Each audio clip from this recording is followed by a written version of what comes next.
leader. It's a normal life process. It was news that no one is ever ready to receive. Less so, news of the commander's death. For everyone who's involved in this, it's something that's so macabre, something so difficult to hear when I heard the news. Well, I feel a bit shaken. I just don't understand.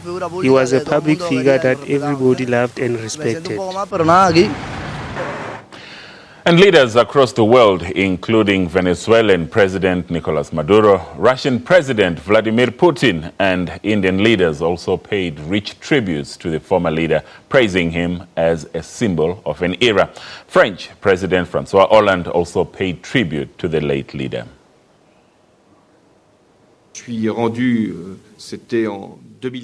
I went to Cuba in 2015, and not only did I meet with President Castro, but I also had a meeting with Fidel Castro. And aside from history, it's the future that counts. And I want to, on the occasion of his death, once again insist that the embargo which penalizes Cuba may be lifted once and for all, and that there may be an opening, an exchange, and that Cuba may be wholly be part of the international community and seen as a partner. France always looks at Cuba as a partner. And let's now take a look at how social media has been reacting to the death of Fidel Castro.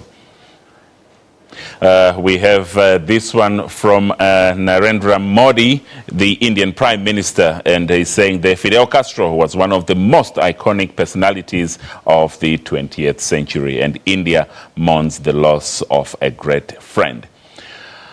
Boris Johnson, the British Foreign Secretary, coming in to say Fidel Castro's death marks the end of an era for Cuba and also the start of a new one for Cuba's people.